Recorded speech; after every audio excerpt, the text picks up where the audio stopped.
Et ma pensée, je la donne et je le fais en brûlant des TN. C'est vrai qu'il y a une histoire assez dingue, on me prenait pour un fou. Aujourd'hui, ces mêmes personnes-là se vantent de m'avoir connu. Ouais, mais c'est moi qui est complètement baisé en fait. Moi je vois la tête d'un diable. J'arrête là. On fait de l'argent, on est des vrais hommes et tout ça. Ça va trop loin. Quand on voit des trans qui disent à des enfants de 5 ans qu'ils peuvent s'identifier à une salade de fruits, c'est trop. Bonjour, Maxime, comment tu vas ? Ça va, on est bien à Marbella. On est pas mal. Petite séance de podcast pour les gens qui nous regardent, qui doivent certainement te connaître parmi mon audience. Ça me fait très plaisir que tu aies accueilli cette interview. On va parler de plein de choses qui te concernent, sur ta vie, tes business, ta vision du monde. Et j'aurai également un petit test avec toi de Rorschach. Pour les personnes qui connaissent ce test, on va essayer de définir la personnalité de Max. Vous pouvez déjà faire vos pronostics dans les commentaires. Et pour les personnes qui ne te connaissent pas, est-ce que tu pourrais juste te présenter en quelques mots ? Non, je me présente pas. Parfait.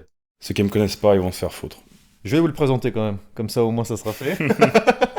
Non, rapidement, je fais des contenus globalement depuis environ un an et demi, concernant des choses qui sont pas les bienvenues, je dirais, sur les plateaux à la télévision, à la radio, sur les réseaux sociaux, des valeurs conservatrices. Voilà, donc ça peut aller tout simplement, comme là, ce qu'on est en train de faire, un podcast où on parle de sujets assez profonds, ou bien ça peut tout simplement être des vidéos où je présente des savoir-faire relativement anciens, donc artisanaux, qui mettent en valeur en fait la beauté du patrimoine français, et tout simplement des choses belles, mais également de la masculinité à certains points. Ok, la masculinité, c'est le programme que tu as sorti récemment pour aider les jeunes hommes, entre guillemets, à se redécouvrir et à mettre en avant les valeurs profondes qui pouvaient les animer il y a quelques années en arrière. Ouais, après le programme, disons que c'est encore autre chose. Le programme, c'est vraiment pour faire de l'argent, parce que, comme je l'ai toujours dit, l'argent est un indicateur de réussite et permet de réaliser beaucoup de choses dans le monde dans lequel on vit. Ça permet de protéger, en quelque sorte, également sa famille, la famille qui est très importante dans la vie d'un homme.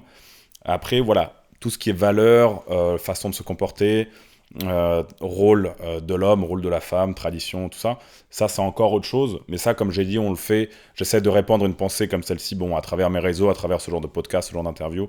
Mais après, le programme, c'est encore autre chose. Mais ouais. Tout est lié, en fait. C'est toute une toile qui fonctionne. T'as un univers, en fait, où tout tourne autour de la personne qui se développe avec les traditions d'antan, quoi.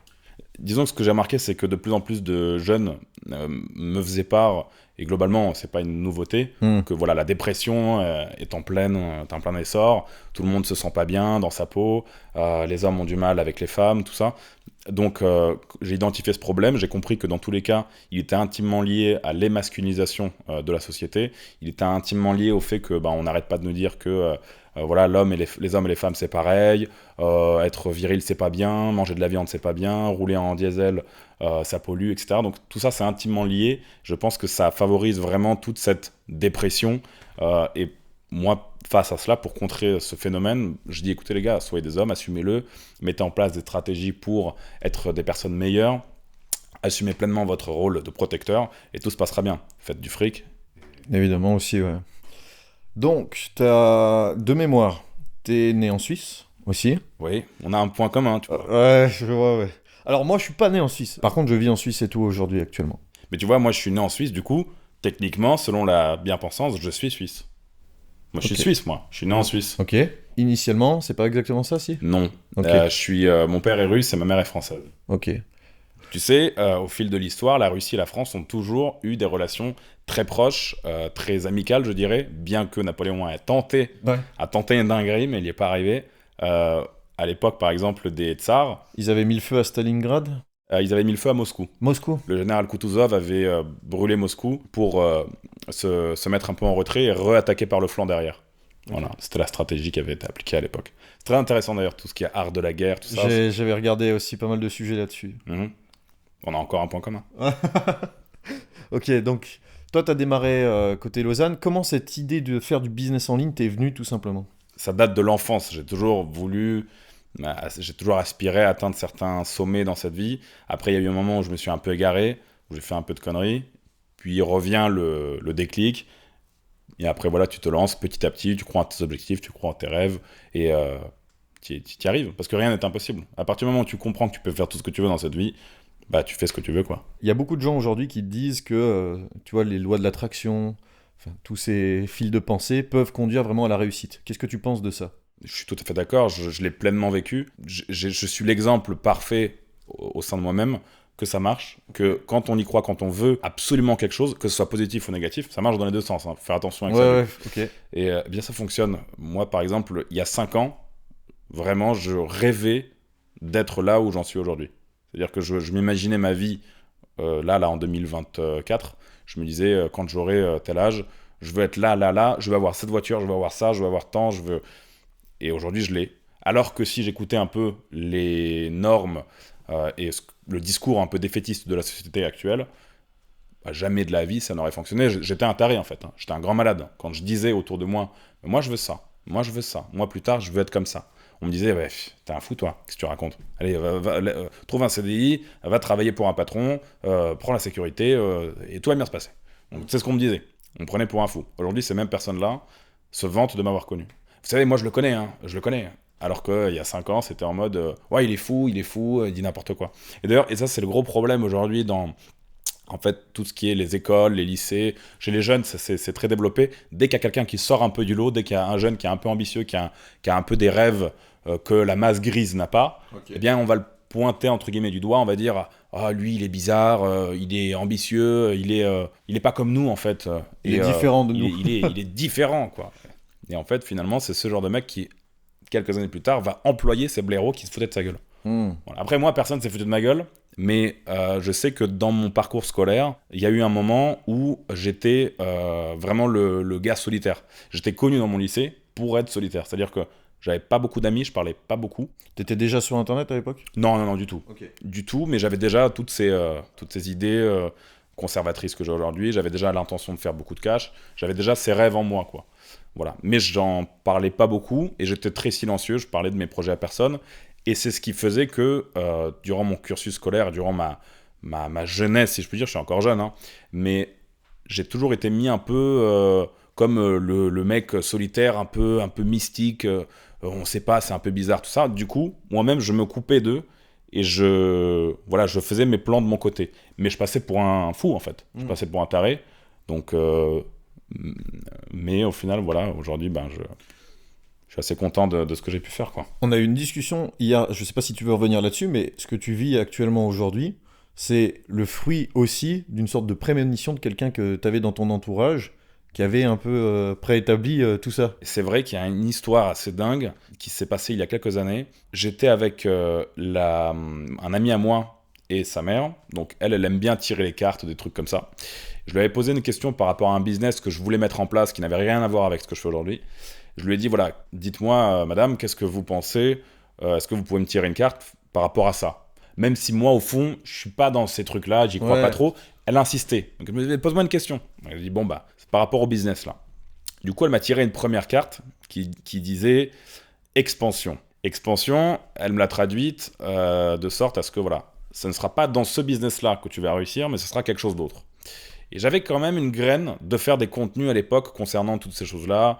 J'avais une graine à l'époque de faire du contenu sur Internet pour ensuite répandre une pensée. C'est-à-dire, ça a été ma stratégie. C'est-à-dire faire un peu de contenu divertissant au début, puis hop, passer sur ce qui me tient vraiment à cœur, et ensuite faire vraiment une expansion en termes de business, créer des produits, répandre mes valeurs, etc. Donc bref, il y avait cette graine qui, entre guillemets, a été arrosée par cette carte, donc de l'expansion qu'a tiré donc cette dame, qui était donc la mère de mon ami. Je me dis déjà, ok, bon, ça sera pas ce business-là, si je comprends bien, si j'écoute ce que dit la carte, ce ne sera pas là. Bon, quelle est la suite ? Elle me dit, il faut tirer une deuxième carte. Okay. Je fais ok, je tire la deuxième carte. Et là, il y a la corne d'abondance. Et la corne d'abondance, en fait, c'est dans la mythologie grecque, comme une espèce de panier en osier qui a une forme comme une corne un peu. Moi, je me rappelle de Age of Mythology, mais tu sais, ça marche aussi. C'est un jeu vidéo où t'appuyais en fait sur la corne d'abondance et t'avais de l'alcool, du vin, de la viande, de l'argent, tout ce que tu veux. Moi, je connais pas, je joue pas aux jeux vidéo. À prolifération. Oui, pardon, c'est vrai, je me rappelle. Mais non, écoute, donc, pour vraiment finir sur cette brève histoire, corne d'abondance, donc ça veut dire richesse, abondance, hein, elle parle d'elle-même, la corne. Et voilà, et du coup, j'ai dû en tirer que il fallait que je mette de côté les idées du business que j'avais à l'époque, de l'idée que j'avais, Et il fallait que je me concentre sur quelque chose d'autre, donc cette petite graine du contenu sur Internet, tout ça, qui a apporté ses fruits, qui ont été du coup et qui sont toujours dans la corne d'abondance. Ok, intéressant. Mais il n'y a pas que ça, hein. Il y a des tonnes d'histoires vraiment mystiques qui prouvent que c'est pas tout ce qui se passe aujourd'hui dans le monde, le fait que nous on existe et tout ça, ce n'est pas juste le fruit de la science, du hasard, d'un Big Bang. Je pense que c'est ça en fait qui montre, c'est par des petits détails comme celui-ci, qu'on voit qu'il y a quand même quelque chose de plus, une énergie beaucoup plus profonde que simplement les atomes, les molécules. C'est mon avis, mon humble avis, mais... C'est toujours intéressant à explorer. Mais je pense qu'on va y revenir un peu plus loin dans l'interview. Aujourd'hui, tu dirais que les compétences qui te définissent, les compétences brutes qui te définissent aujourd'hui, ça serait quoi ? Je dirais que c'est la détermination en fait à réaliser des objectifs que je me suis fixés. Et de ce fait, répandre cette détermination autour de moi. C'est-à-dire que j'ai été comme vous les gars, j'ai été dans des situations très compliquées dans cette vie, j'ai été plus bactère. Je sais ce que vous ressentez, je sais ce que la plupart d'entre vous qui me regardent aujourd'hui ressentent. J'ai pu me sortir de là, vous pouvez faire pareil. Voilà. Ma compétence, ce serait de répandre cette détermination à changer de vie et à vraiment se donner les moyens, puisque tout est possible dans cette vie, tout est réalisable. On vient de le dire il y a 2 minutes.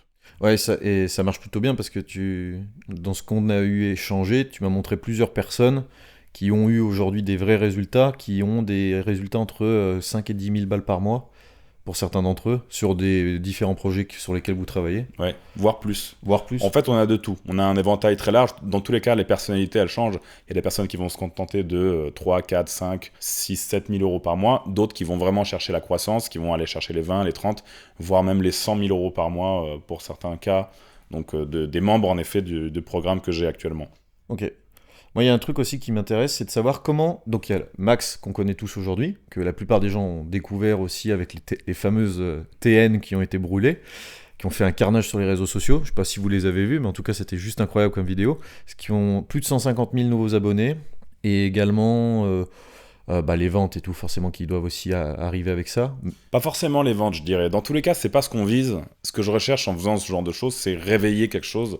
Chez les gens. Chez les gens, c'est-à-dire que, les gars, arrêtez de vous habiller comme des merdes, favorisez des belles chaussures avec un vrai savoir-faire qu'il y a derrière, avec une vraie histoire de marque, et avec finalement une vraie qualité, parce que quand vous payez 200 balles une paire de pompes, où il y a 99% de plastique, et qui sont faites vraiment dans des conditions pourries, et qui ne tiennent pas dans le temps, bah vous faites baiser, les gars. Vous payez 200 balles une paire de pompes qui en vaut 3 à la production, vous vous êtes fait enculer, je suis désolé. Et vous êtes perdant sur le long terme, parce que chaque année, même avant, vous devez changer cette chaussure, alors que si vous faites une garde-robe avec des chaussures, par exemple, anglaises ou italiennes, où il y a vraiment un savoir-faire et une qualité pour le prix qu'elle coûte, sur le long terme, vous êtes gagnant, sur le plan du charisme, vous êtes gagnant, à tous les niveaux, vous allez être gagnant, tu vois. Après, voilà, bien sûr, chacun son style, chacun s'habille comme il veut, on n'impose rien à personne, mais si je peux donner mon expérience par rapport à ça, et ma pensée, bah, je la donne, et je le fais en brûlant de TN.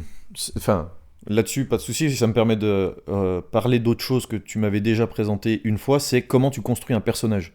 Tu m'avais parlé de nom, de vocabulaire, tout ça. Ouais, mais il n'y a pas de personnage. En fait, c'est ça que les gens ne comprennent pas. À l'époque où on faisait un peu des contenus un peu plus divertissants, il y avait un rôle qui a été joué, et d'ailleurs, ce rôle, il est joué... dans toutes les vidéos qu'on faisait, ce rôle différait d'une vidéo à une autre parce qu'il y avait des contextes différents. Mais depuis environ 1 an et demi, c'est pas un personnage. Disons que c'est ma personne qui s'exprime, qui dit ces choses-là, et quand je m'habille, par exemple, quand je mets un costume, ou quand je mets, quand je me lève le matin, je ne change pas de personne ou de personnalité. C'est-à-dire que tous les jours, je suis en costume, tous les jours, globalement, je... Ah oui, il est tel quel, hein. Enfin, on l'a vu, plusieurs fois, on s'est déjà échangé plusieurs messages et tout ça aussi.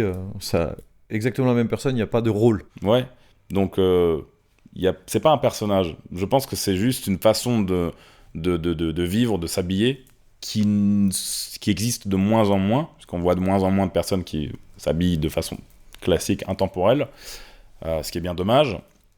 Mais voilà, c'est pas un personnage, c'est...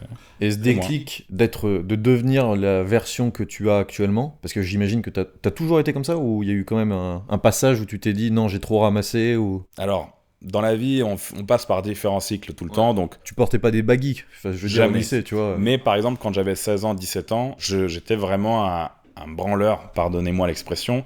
Je m'habillais, j'avais un style un peu à part, mais ça a toujours été de ces blousons en cuir, jeans, machin. Je traînais dans des endroits où il faut pas traîner. Ok. Et en fait, après, il y a eu voilà, des situations compliquées où j'ai été amené, qui m'ont du coup réveillé un premier déclic, suite auquel j'ai commencé à mettre des costumes, suite auquel je me suis ressaisi dans la vie, où j'ai réalisé plein de choses importante. D'ailleurs, pour la petite anecdote, j'ai vu un article de presse d'un ancien prof à moi qui avait été interviewé. J'étais même pas au courant qu'il y avait cet article-là. Ouais, c'est marrant ça. J'ai vu en gros qu'il avait dit oui, Maxime était une personne toujours tirée à 4 épingles, que des bonnes choses. Donc j'étais assez content. D'ailleurs, je le remercie.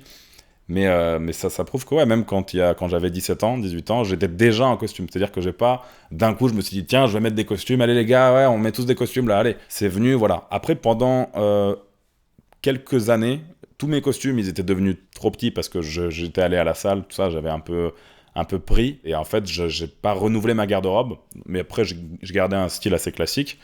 Donc jamais de baggy, de chaussures un peu farfelues. Ou bien très rarement des baskets ou quoi. Mais là, typiquement, voilà, ce genre de chaussures, tu peux les porter avec n'importe quoi. C'est des Crockett Jones, ça passe partout, c'est intemporel, c'est classe, t'es un homme, quoi. J'ai une série de questions relativement courtes pour toi. Combien tu as le plus gagné sur une journée ?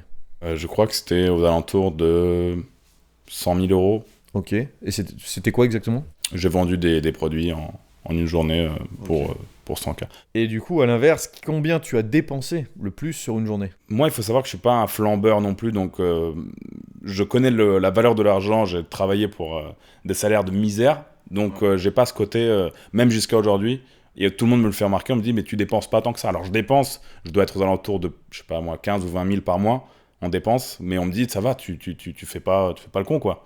Et c'est pour ça que je saurais pas te dire. Bon, après, regarde, il y a 2 jours, j'ai acheté un ordi à 5 000 euros. Non, mais ça va. Mais ça va, c'est rien. Ça va, parce que l'ordi, c'est un investissement au final. En plus, oui.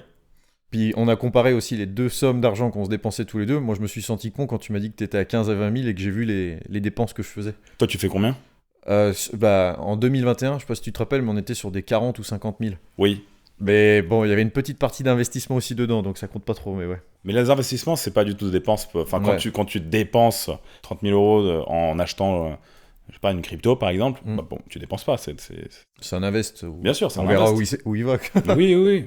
Non, dépenses, on parle purement, donc resto, vêtements et activités, voyages, tout ça, on est d'accord. Ouais. L'anecdote que tu n'as jamais dit à personne, mais qui t'a marqué. Bon, attends, il faut que je réfléchisse là, pour pas te dire une dinguerie non plus, tu vois. C'était il y a pas longtemps. C'était un jeune qui m'attendait à côté de ma voiture. Dès que je suis arrivé, il me dit oui, bonjour la menace, donc je voulais te poser une question par rapport à la moustache que j'ai. Est-ce que tu peux La valider. la valider, voilà. Sauf qu'il s'exprimait avec un accent un peu chelou. Un accent un peu, je dirais, je sais pas, comme de citer un peu un truc. Enfin, bref, un accent bizarre. Et je lui dis, écoute, bon, la moustache, on s'en fout, mais t'as un accent bizarre là, tu parles bizarrement. Qu'est-ce qui se passe ? Pourquoi tu parles comme ça ? Et là, il me fait, bon, je sais pas, peut-être c'est la musique, machin. Et moi, je lui dis, ouais, bah tu vois, là, la moustache, à la limite, on s'en fout, mais là, tu pourrais influencer. Ton accent chelou, tu pourrais l'enlever, parce que ça, tu peux directement l'impacter, et ça influence directement ta personne et ton charisme, et ce côté que tu vises à avoir. Donc j'imagine ce côté un peu masculin, un peu homme élégant, homme classe, tu vois. Donc je dis, bah, ça, tu peux l'influencer. Et là, pour le coup, tu ferais une belle progression. Et là, il me dit, ah d'accord, merci, c'est cool, nanana, je vais essayer. Et moi, je dis, bah, comment tu t'appelles ? Et il me fait, je m'appelle Titouan. Titouan, je sais pas quoi, Dupont. Et moi, je lui fais, bon, vas-y, Titouan Dupont, première leçon, allez, répète après moi. Je m'appelle Titouan Dupont. Et là, il me fait, là, il était devant, donc on était vraiment dans la rue, comme ça, il me fait, je m'appelle Titouan Dupont. Je fais, répète, c'est pas bon. Je m'appelle Titouan Dupont, dis ça sans accent, tu vois, parle français, bordel. Et du coup, bah, il répétait, je l'ai fait répéter Titouan Dupont, comme ça, dans la rue. C'est une bonne anecdote. C'était il y a pas longtemps, tu vois, donc je sais pas, tu me donnes. Ouais, non, après, t'es pris. C'est assez marrant, après, tu vois, je me dis, bon, le gars, il vient me voir quand même pour me demander si sa moustache, elle est belle ou pas, tu vois. Bah, tu te fais souvent arrêter pour des choses comme ça aussi. Ça arrive, mais tu sais, j'ai envie de te dire, ça me fait plaisir de voir de plus en plus de jeunes qui mettent des costumes, Et qui mettent des chemises, qui se soucient de ça, qui ont pris conscience du fait que putain de merde, c'est classe. C'est beaucoup plus classe que des baskets de merde, c'est beaucoup plus classe qu'un jogging de pédale, tu vois. Tu es là, tu t'habilles comme un homme, t'imposes. moi, ça me fait plaisir, honnêtement. Donc, même si quelqu'un vient me voir par rapport, par exemple, qu'est-ce que tu penses de ma chemise? Alors, certes, on pourrait dire, oui, c'est un peu, le gars, il est un peu ridicule, c'est bon, demande pas de conseils, habille-toi, et voilà, tu vois. Mais en fait, non, ça reste quand même... La démarche est bien, j'apprécie la démarche et ça fait plaisir. Et je pense que les mentalités se réveillent par rapport à ça. Il y a de plus en plus de personnes qui s'habillent avec élégance, s'habillent avec classe, réalisent que le jogging, c'est vraiment un truc de tapette, en fait. Une journée, type la menace. Un avion le matin, un avion le soir. Bah là, les derniers jours, c'était ça, hein. J'ai pas arrêté, ouais. Mais je dirais spa le matin, massage. Spa, donc sauna finlandais, j'adore ça. Une journée un peu, ouais, avec quand même du sport, donc de la salle, au moins 1 heure et demie. J'aime passer du temps avec mes amis. Tous les jours, on se retrouve pour fumer un cigare, au moins une fois par jour. J'aime beaucoup lire, donc une petite heure de lecture comme ça dans mon canapé, avec une musique classique en fond. Je mange quasiment tous les jours au restaurant. Ouais, ça doit faire un mois et demi que j'ai pas mangé chez moi. Sauf quand ma compagne me cuisine. Ok, mais elle doit être contente de ne pas avoir à cuisiner. Bah après, ça dépend. Quand elle est là, elle cuisine. On n'est pas H24 ensemble, on n'habite pas ensemble H24. Nous, c'est de temps en temps, donc on passe des moments où quand je suis là, donc je suis là. Quand je suis en voyage, en déplacement ou quoi, donc oui, elle est de son côté. Moi, je suis du mien. Mais quand je suis seul, je mange jamais, je me fais pas manger. J'aime ça, j'aime bien cuisiner de temps en temps si j'ai le temps. Mais j'ai compris un truc, c'est que quand je prends le temps de cuisiner, de ranger, de faire la vaisselle, tout ça, je perds du temps que je pourrais consacrer à travailler, à mettre en place de nouvelles stratégies, tout ça. Et du coup, je suis perdant sur ça et je suis perdant en termes de temps et d'investissement de tout ça. Ok. Le cadeau le plus impressionnant que tu as offert, peut-être? Des Lacoste, TN.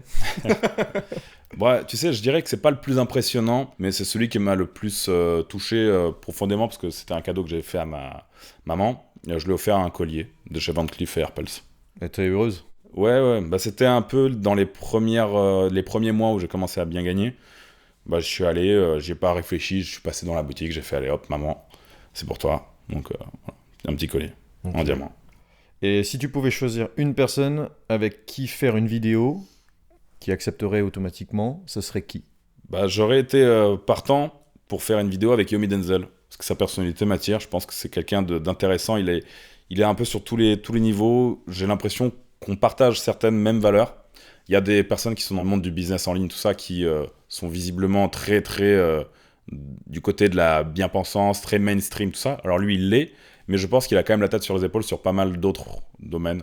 Donc lui, en vrai, ça aurait été intéressant, juste, sans même parler de vidéo, juste de rencontrer une personne comme ça. Après, il n'y a pas que lui, il y en a un, mais lui, c'est un des plus connus, tu vois. Okay. Et typiquement, Oussama Ammar, très intéressant également, un profil atypique, mais je sais que on n'a pas les mêmes idées par rapport à la vie, par rapport à toutes ces questions, traditionnelles, voilà, la famille et les opinions, je dirais, sur la vie. Je sais qu'on n'est pas pareil à ce niveau-là. Mais pareil, tu vois, moi, j'arrive à trouver un terrain d'entente et à discuter avec tout le monde. Je n'ai aucun problème avec, tu vois, si une personne ne pense pas comme moi, je vais pas la bannir, je vais pas dire, ah, lui, je lui parle pas, tu vois. Lui, c'est un... Voilà.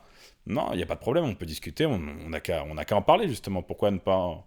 Il faut être ouvert au débat avec ces gens-là pour peut-être leur faire comprendre qu'ils disent n'importe quoi, tu vois. Ok. Ouais, ça serait expérimental.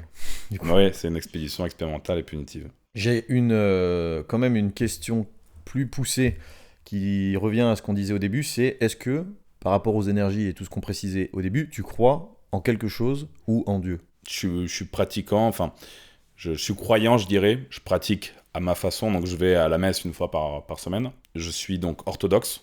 Donc c'est chrétien. J'ai eu des moments, tu vois, où j'ai eu comme des pertes de foi, où je me suis un peu éloigné de Dieu, où j'ai un peu, disons, le côté un peu scientifique de la chose a repris le dessus, ça peut pas être vrai, la Bible, tout ça, c'est pas possible, tout ça.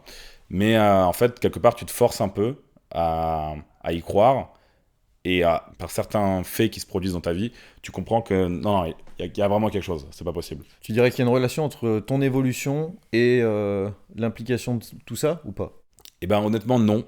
Ouais. Non, parce que quand j'ai vraiment mis les pleins gaz sur le business, sur toutes ces choses, j'étais pas encore très croyant à ce moment-là. Et c'est au contraire, au moment où vraiment ça a commencé à fonctionner, que là, je sais pas, je me suis rapproché de Dieu, surtout pour le remercier, tu vois. Donc c'était une forme de reconnaissance, de remerciement pour la grâce dont il m'avait comblé avec tout le bien, en gros, qui était arrivé dans la vie après la tempête. Pendant qu'il y avait la tempête, j'étais pas croyant. Et c'est une fois où la tempête s'est calmée, où là, j'ai remercié en quelque sorte Dieu pour ce qui s'était passé et pour les grâces.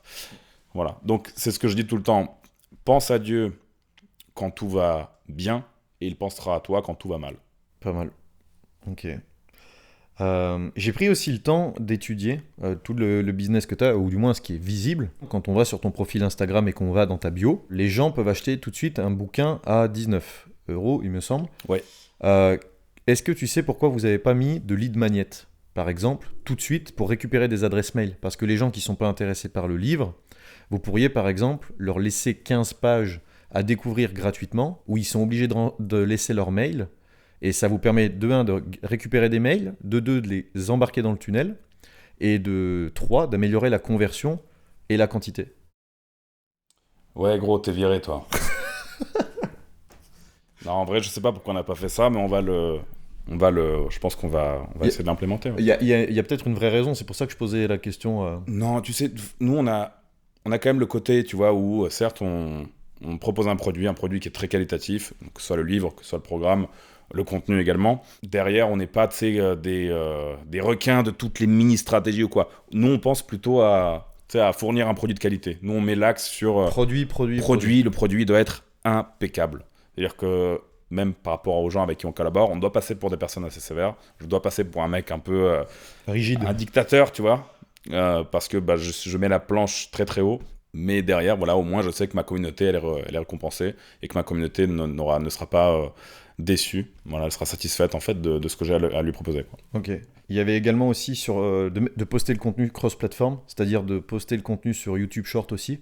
Parce que l'avantage de le faire, c'est que vu que votre contenu il est déjà viral sur les autres plateformes, si vous le postez aussi sur YouTube, vous pouvez gagner encore plus d'abonnés. C'est vrai. Mais tu sais, tout ça, j'en suis conscient. Je suis conscient qu'on n'exploite pas à 100% parce que on n'a pas eu la possibilité de vraiment tout mettre en place pour l'instant parce qu'il y a tellement de tâches auxquelles on s'adonne à temps plein vraiment et qu'on essaie d'approfondir.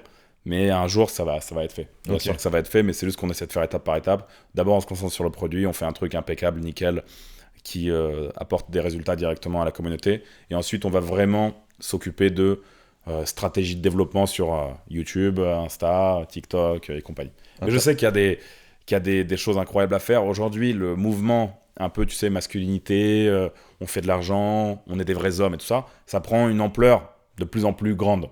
Donc, je sais que les profils comme le mien et comme celui qu'on peut voir beaucoup aujourd'hui sur Internet, il n'y a pas que moi qui fait des contenus de ce style-là, je peux te garantir que dans les années qui vont suivre, ça va exploser de plus en plus, parce que le wokisme, le progressisme est en train de se péter la gueule.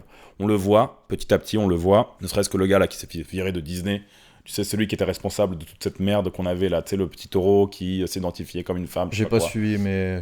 Dans Disney, il y a plein d'exemples aujourd'hui où on voit que le progressisme, la bien-pensance, a gangréné un peu cette industrie. L'industrie du divertissement, des dessins animés, tout ça. On voit ça, ne serait-ce qu'avec Buzz l'éclair, je crois, qui est homosexuel, si je dis pas de conneries. Ah, je savais même pas suivi cette histoire. Je crois bien que Buzz l'éclair est homo dans un dernier Buzz l'éclair. Et il y a aussi un autre dessin animé qui était sorti avec un petit taureau qui s'identifiait comme une femme, ou qui disait qu'il aimait un homme, je sais pas quoi. Bref, un petit taureau qui était pédé, tu vois. Et pareil avec la petite sirène aussi, tu vois. Je me dis, c'est bien.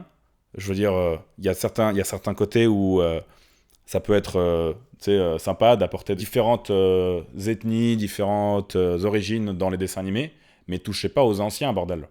Laissez les anciens comme ils étaient. La petite sirène, si Walt Disney l'avait faite comme ça, d'ailleurs, la petite sirène, ça vient à la base d'un conte danois. Ça vient de Danemark, en fait, l'histoire, globalement, de la petite sirène.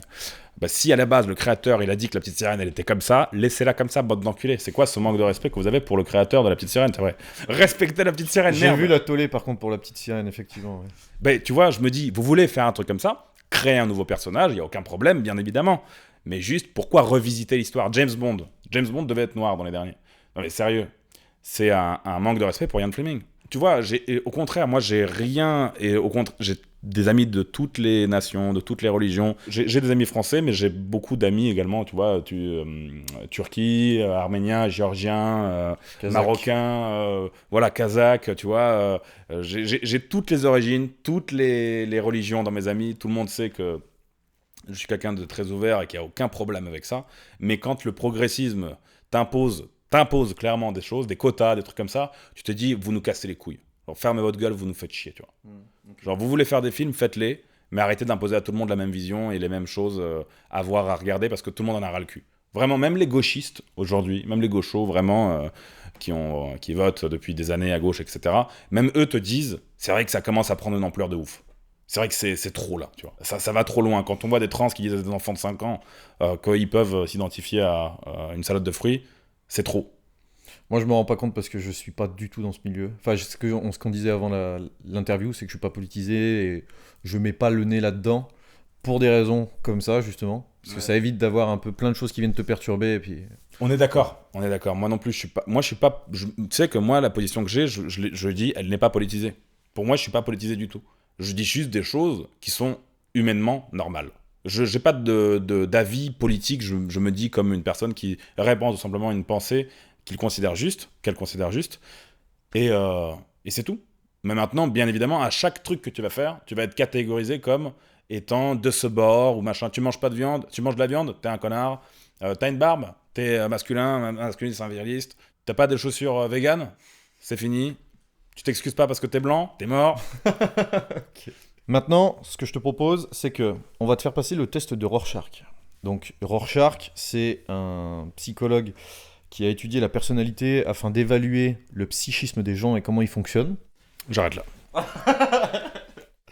Et derrière, l'idée, c'est que tu vas voir des images que vous allez aussi voir à l'écran, et toi, tu vas devoir me dire ce que tu vois. Okay. Donc là, par exemple, qu'est-ce que tu vois ? Une genre de chauve-souris, un truc... Ok, donc une gargouille, une chauve-souris, ouais. Il y a la chauve-souris ou pas ? Justement, je le regarde, parce que c'est... À tout moment, je vois des trucs que personne voit, tu sais. Créature fantastique, oui, c'est ça. C'est ça, une gargouille, ils l'ont. Allez, nickel. Ensuite, deuxième image. Ok, ben, je vois deux personnes qui se font un check. Parfait, c'est un check. Ensuite, celle-ci. Bah, ça pour représenter plein de choses. Je dirais que c'est deux personnes qui... Je vois deux humains. Deux humains. Ouais. Ok. Pour celle-ci ? Une tête de fourmi, je pense. Ouais, mais c'est moi qui est complètement baisé, en fait. Moi, je vois la tête d'un diable. Ouais, c'est pas moi, c'est lui. C'est moi qui est complètement fou. C'est intéressant, ces trucs-là. Et donc, c'est vraiment précis, ce genre de test, tu penses ? Alors après, il faut le faire dans des conditions parfaites. Mais là, disons que pour s'amuser, d'une certaine façon, ça va te donner déjà une estimation. Ok. Bah là, je vois des crocodiles. Ok. Chat, chien, scarabée. Y a pas, hein. Chauve-souris, scarabée, dragon, elfe, gobelin. T'as vu le seul truc qu'il n'y avait pas. Ouais, mais du coup, on peut apparenter ça peut-être à un animal. On peut mettre l'animal est en mouvement, non, l'animal est immobile. Ici, on a presque fini. Une chatte. Donc, ouais, ça pourrait être pouvoir, l'amour, la fidélité. Là, celle-ci. Je pense, ouais, l'amour. On va mettre ça. Ok. C'est celui qui s'approche le plus. On en reste plus que 3. Mais là, je vois deux filles. Deux filles. Tiens, il va sortir un truc. C'est un psychopathe. Non, je sais pas. Sexuellement obsédé. Des chats, des filles. Qu'est-ce que tu vois là ? Deux lémuriens qui montent. Donc, un animal qui est en mouvement. Oui. Je vois encore un crocodile. Ok. L'animal est immobile. Ça doit être ça, hein. Crocodile, je l'ai mis tout à l'heure ici. L'une des particularités du crocodile, c'est qu'il peut pas reculer. Il peut pas marcher en arrière. Il peut se retourner vite, par contre. Ouais, il peut se retourner. Faut vraiment faire gaffe. Et ensuite, le dernier. La tour Eiffel. Oh. Elle y est ? Ouais, c'est un objet inanimé physique. Alors, le test est fini. Je te lis le résultat. Donc, c'est un résultat, bien évidemment, qui n'est pas fait dans les bonnes conditions, mais qui te donne déjà des infos. Vous avez une forte personnalité bien mûre. Vous comprenez et acceptez votre monde intérieur, vos besoins et vos envies, et vous êtes capable à la compassion et à l'empathie. Les émotions de vos proches sont d'un vrai intérêt pour vous. Vous aspirez de faire quelque chose d'inhabituel et d'original en combinant des idées et des solutions. Vous analysez souvent votre comportement et celui de votre entourage. Peut-être ainsi vous essayez de trouver dans le comportement la solution qui vous aidera à surmonter les problèmes dans vos relations interpersonnelles ou à résoudre le conflit avec votre proche. Vous n'aimez pas les changements. D'abord, vous préférez bien réfléchir et ensuite vous lancer dans une aventure. Il y a un peu un effet de Dunning-Kruger, mais qu'est-ce que t'en penses ? Bah, j'en pense que les gars, il faut rejoindre mon programme. Vous voyez que je suis préoccupé par votre réussite et que j'ai tout mis en place pour que ça marche. D'ailleurs, sans déconner, c'est vrai, techniquement, honnêtement, je peux confirmer que Les changements, j'aime bien, mais j'aime bien réfléchir avant pour être sûr. En fait, c'est complètement vrai. Hein. Quand tu réfléchis, après, je me dis, à tout moment, ils font exprès de faire des textes où ça coïncide. L'effet Dunning-Kruger, c'est ça, c'est que tu te retrouves dans ce qui est dit, comme l'astrologie. Ouais, comme vous allez toujours vivre à côté d'un endroit où il y a de l'eau. Ouais, c'est ça. Les civilisations, depuis l'éternité, se sont toujours installées là où il y avait de l'eau. Ok. Donc, tu vois, les voyantes, elles vont te dire, ah, je vois que vous allez toujours vivre là où il y aura de l'eau. Vous avez toujours vécu là où il y a de l'eau, hein, monsieur. Oui. Et là, tu vas être là, ah oui, c'est vrai, putain. À côté de chez moi, il y avait un lac, là, il y avait la mer. Tu vis tout le temps à côté de l'eau, c'est normal. Enfin bref, mais le test, hyper intéressant parce que, honnêtement, je peux le confirmer, c'est vrai que ça préoccupe. Bah sinon, en fait, si c'était pas le cas, jamais j'aurais... Tout de suite. Bah ouais, j'aurais pas fait mes contenus, tu vois, j'aurais jamais fait mes contenus parce que la préoccupation principale que j'ai en faisant tout ça, en ayant lancé Alpha et tout ce qui va avec, eh bien c'était d'améliorer la vie de toutes les personnes qui me suivaient et d'éveiller ce côté traditionnel qui se perd de plus en plus aujourd'hui, quoi. Donc honnêtement, c'est propre. On arrive à la dernière partie du podcast. Est-ce que tu as une allergie à quelque chose en particulier ? Ouais. À quoi ? Au vegan. Au vegan. Et ben là, dans cette partie, on va te faire goûter un gingembre fait maison qui est du concentré de gingembre avec plein de bonnes choses à l'intérieur. J'en bois régulièrement pour maintenir le système immunitaire actif et puis en bonne santé. Je vais te poser une question après qu'on l'ait bu en shot. Ouais. Et ça m'intéressera d'avoir forcément ta réponse avec justement le fait d'avoir bu ça avant. Et dédicace à Harold qui nous a fait ce doux breuvage. Santé, mon Santé. ami. À la santé À du la colonel. tienne.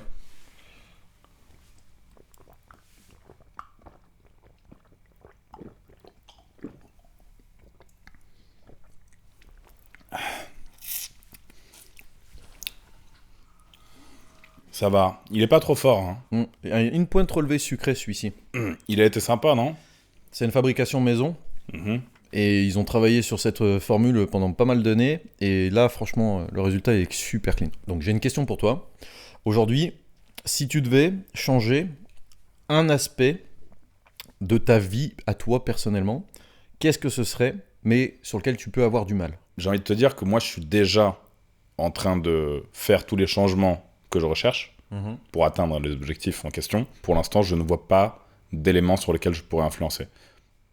Tout ce que j'ai voulu mettre en place, je l'ai fait. Donc, c'est-à-dire que j'ai arrêté de consommer de l'alcool. Donc, il y a 1 an et demi, j'ai complètement arrêté. Toutes les stratégies business que j'ai mis en place, je les ai pleinement... j'en ai pleinement conscience. Enfin, il n'y a rien qu'aujourd'hui que je puisse changer. Tout ce que je fais en cours, ça fait partie de ce changement, je dirais. Si tu devais passer un message à une personne spécifique sans qu'elle le sache ou que tu peux lui dire, quel serait ce message? Bah, j'aimerais tout simplement remercier, je pense, mes proches de m'avoir mis au monde, ma mère et mon père, et Dieu. Ma mère, mon père et Dieu. Bon, Dieu n'est pas une personne. Après, Dieu est présent en chacun de nous. En bref, on va aller trop loin là. Je pense que c'est très important d'être reconnaissant par rapport à sa famille, à ses parents. Pas tout le monde a la chance d'en avoir. Et ça fait partie des choses qui se perdent. Le respect des anciens. C'est quelque chose de très important. Dans le monde, globalement, tout le monde a toujours eu énormément de respect pour les anciens. Toutes les sociétés, toutes les civilisations ont toujours mis les personnes âgées sur une sorte de piédestal. C'est une forme de respect pour les générations qui nous ont précédés. Et je trouve qu'en Occident, ça s'est beaucoup perdu, ça se perd vachement. Bah en tout cas, je voulais te remercier encore d'être venu à Marbella et d'avoir passé du temps avec nous et d'avoir fait aussi ce podcast. Donc c'était très très intéressant. Je pense qu'il y a beaucoup de valeur pour la plupart des personnes qui nous auront écoutés. Pour te suivre, venez sur Instagram, c'est La Menace. La Menace. .y. De toute façon, je pense qu'ils vont l'afficher, vous allez l'afficher, j'en sais rien, moi, sur un petit bout, non? Ouais. Peut-être pas des non, il n'y a connards, plus de budget. Il n'y a plus de budget. Donc, vous pourrez le retrouver évidemment en dessous de la vidéo dans les liens de la description. Est-ce que tu voudrais conclure aussi sur ton programme? Moi, je dis simplement, si vous avez l'intention de mettre à profit vos capacités, vos compétences, puisque chacun de nous en est capable, venez aux conférences que j'organise. J'en organise une fois par mois globalement. Et voilà, et puis vous verrez que monter un business rentable très rapidement, c'est possible, c'est faisable. On est en 2024, l'ère où Internet a gangréné un peu la vie de tout le monde, parce qu'il y a les côtés négatifs à ça. Moi, je pense qu'il y a beaucoup de côtés négatifs qu'on néglige. Mais il y a le côté positif où on a la possibilité de faire de l'argent. Et ça a beaucoup passé à côté, malheureusement. Moi, je ne veux pas conclure sur moi, Major, parce que je pense que c'est important de rester humble. Moi, je voulais au contraire te remercier, dire tout simplement que tu es une personne intéressante, Et si je suis venu, c'est parce que je sais que on a beaucoup de choses en commun. Et j'apprends toujours grâce à toi et tes contenus aussi. Donc, moi, c'est un plaisir d'être là, tu vois. Puis, je suis jamais venu à Marbella, donc... C'est hyper gentil. On a appris des trucs sur Instagram aussi juste avant. T'imagines, tout cumulé, je dois avoir 1,3 million ou 1 million, je sais pas combien d'abonnés. Ouais. Et je sais même pas comment fonctionne Insta, proprement, tu vois. Moi, TikTok. Donc, en vrai, ça s'équilibre. Tu vois, c'est dingue. Merci, Major. Merci encore. Allez. Bonne soirée, bonne journée, bon après-midi, joyeux Noël. Non, merci beaucoup à tous de nous avoir... Merci à tous encore de nous avoir suivis. J'espère que cette vidéo vous aura intéressé. Si vous avez des choses à dire, n'hésitez surtout pas à les laisser en commentaire. Et on vous dit à très bientôt pour un nouveau podcast. Fin de transmission.